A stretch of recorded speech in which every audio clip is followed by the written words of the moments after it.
Hey guys, it's Katerina here from Fit Strong Free. Today we're going to be talking about planning your fat loss plan. Basically, if you're on your own and you want to lose weight, you want to lose fat, you've got these goals to reach, you want to get into a pair of jeans or want to get a summer fit body, whatever your goal, this is the plan you want to create. You will need your schedule, your brain, and a piece of paper.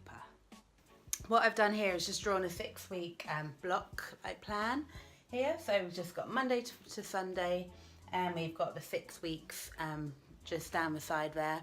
And so what I'm going to do is literally just go through how you would plan your schedule really around a 6-week block in order to get you closer to your goals basically. So what we'll start with is working out. So what I'd suggest is you look at your schedule, look at when you have free time to work out and put them in, and make sure that once you put them in, you stick to it. I would recommend a minimum of 3 workouts per week, and that would ideally be strength training where you would work out the entire body during every single workout, and then you give yourself time to recover in between each time you work out. So let's say you're free on a Monday after work, Wednesday and Saturday. That's 3 days now that you're working out per week. And as long as, like I said, you're strength training and you're working your whole body, then that's definitely going to help you with the fat loss, absolutely. If you can fit in more workouts, then obviously that would be very beneficial. So say you can work out 5 times a week, then we can add in a couple. So say you can work out on a Thursday and a Sunday as well. So you've got still 2 rest days there. And if you are going to do that and you really want to get stronger and really focus on your fitness and strength, then I would definitely recommend you get a program that works the entire body. So what you can do if you are working out more days per week is to split the workouts into body parts. So for instance, you might want to focus on your legs on a Monday, your shoulders on a Wednesday, your back on a Thursday. Or you can alternate it, so if you really want to focus on legs, you can do that one day, and then you can do a whole body workout on a Wednesday or Thursday if you like. So it's really just about deciding what you prefer and just organising it in terms of the body part split. So I would suggest you make yourself a plan. It could just be on an A4 bit of paper. Whatever works for you, make sure it's visible and plan out every single workout you're going to have. Say you want to work out minimum 3 days a week, so you're going to plot in, okay, every time you plan to work out. So I'm going to keep this simple, make it every Monday, Wednesday and Saturday that you'll be working out.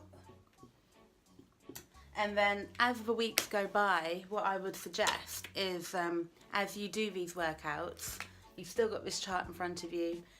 Say you've done your workout on a Monday, give it a tick. If it's gone really well, then just give it like 2 ticks just to say you felt good that day.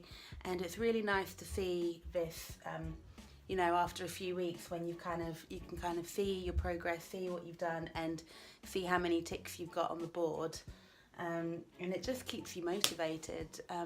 Another thing that I like to do as well is at the beginning of every week or every other week, just to see where I'm at. So if my goal is to lose weight, then I do like to do that. So for instance, on a Monday morning, I would weigh myself after a weekend. That's another tip. If you do weigh yourself on a Monday morning, it forces you to be a bit stricter at the weekend. You know how some people let themselves loose at the weekend and they use it as an excuse to let their hair down and eat kind of what they want. However, if you've got the goal of kind of aiming to weigh yourself on Monday morning, you'll be less inclined to overeat during the weekend, because you know that figure on the scales is going to be higher on a Monday morning if you do. So I'm going to say let's say we start with being £160. So I'm just going to put that into my chart there. And then the next week, let's say we lose £1, 159. Okay, so that gets me excited. I'm in the 150s now. And then let's say we lose £2, already down to 157. So just seeing that progress throughout the weeks will really, really help you when you're losing your motivation, or you just feel like you're too tired, or basically coming up with any excuse for yourself. So yeah, eliminate the excuses and just look at how far you've come, and this is where the chart really helps. So the next thing I just want to quickly talk about is food intake. So obviously you've got the goal to lose weight and lose fat. So food is really, really important with this one. People say that food is more important than working out, which I do agree with. However, I feel that if I'm not working out, I'm not going to be eating healthily, or as healthily. Whereas if I am working out, that literally just fuels me to want to eat well for my body. So I think working out is just as important as the food that you intake, but it's a very psychological thing for most people. So anyway, back to food.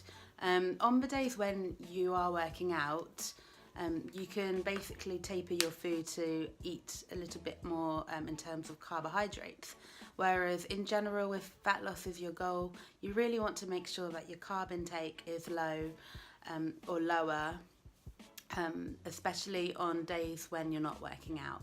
So your main diet would be basically protein, like say 25% protein, 25% fat and 50% carbohydrates. Let's just stick to that simple plan. So a quarter protein, a quarter fat and half of carbohydrate. However, the carbohydrates should predominantly be from cruciferous green vegetables and fibrous vegetables. So any green veg really, that would be amazing. And that is just a generalized kind of idea of how your plate should be looking. If you are working out, then with your carbohydrates, instead of having mainly vegetables, you can put some rice on there. Let's say like fill your plate like near like almost a quarter of a plate full of brown rice or sweet potato, or your choice, but that should be based around your workout rather than having like a fully carb loaded breakfast, for instance, if you're working out after work. But if you are to have carbohydrates like that, then I would recommend you have them just before or after your workouts. So what I'm going to do is just mention on my board that I'm going to have like higher carb days and lower carb days as well. So for instance, on a Monday when I'm working out, I'm going to write C there for carbs in my day.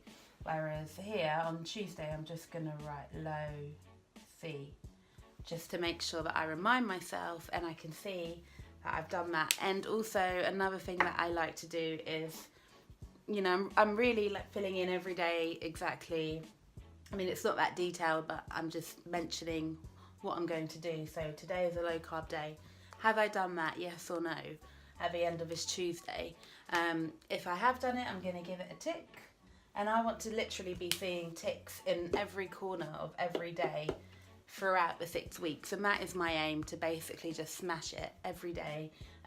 If I don't do it for the day, or if I miss my workout, then what I tend to do is just put a big strike through that day, just to show that I haven't reached my ultimate goal for that day. I mean, it's a psychological thing for me, really. Like if I see that, I don't want to see it anymore. So I'm just going to make sure that for the next coming weeks or days, I do hit my goals exactly as I want them to be.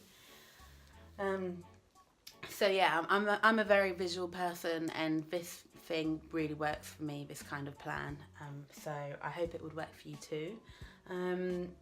I just also want to touch on sleep. Like if you are working out, 3 to 5 times a week, then you really do need recovery, and you really do need to be sleeping enough. So 7 to 8 hours sleep is ideal. Some people need less, some people need about 8 or 9, but really you should know what works for you, and especially if you have to be up early in the morning, then it's really important that you do get to bed early enough to get that really important sleep, so that your muscles can recover and your body can recover in order to perform for the next day. Another thing I want to throw into here is walking as well. A lot of us don't really walk much every day, what with driving and lifts and just not having the need to go very far.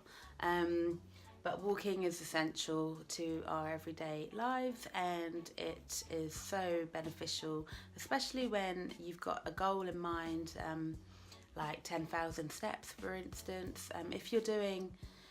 If you're working out and you're working hard, then it's not as important to get your steps in for that day. However, on your rest days, what I'd really suggest is just going for a long walk, maybe like a 45-minute walk, put a podcast in or some music, and just enjoy your walk, go around, or just make sure you're moving really. Just especially during your rest days, moving is imperative, and walking is the best way to do it really. And the good thing is, with phones these days, you can literally track your steps anywhere you go, so make the most of it. And also it's quite a good idea to put in a little target, a walking target. So I'm going to put in here, for instance, let's say 8k for 8,000 steps, and I'll put it in here as well. Let's start with 8,000 steps as our goal, and that's definitely doable. Once you've actually reached that goal, then again you can put the ticks there. So we want nice ticks in the corner just to say you've done good that day, and bring on the next day and bring on the next week. You will see progress. And the last thing I want to just say to you is take a before photo. Honestly, you will not see the progress on you until you've kind of compared 6 weeks later, like a photo that you've taken. So I would suggest you take photos from the front, the back, and the sides as well, and just to visually be able to see that. You don't need to measure anything. All you need to do is take a photo and go by your clothes size as well, and that will definitely spur you on and motivate you to keep going with your journey. Alright guys, so after the 6 weeks, the idea is to learn from this and look at it as an overview, and then create a fresh 6-week plan for your next phase. So with this phase, you can literally just increase your intensity with your workouts. You can change your diet a little bit if you find that certain things have worked and certain things haven't worked. And you can increase your step count. So it's just basically a time to reset and basically bring everything up one level in order to keep going towards those goals. So after 6 weeks are done, go for another 6 weeks and keep it in a 6-week time period, because that's a good amount of time to see results and to really improve yourself on so many levels, so body, mind and soul. Yeah, you'll love it. Just go for it and stick to it, and remind yourself every day why you're doing this, why you want to reach those goals, and you'll definitely see the improvements. Alright guys, thank you for watching. If you have any questions, please shoot them in the comments below. Give me a like if this has been helpful, and I hope to see you in the next video.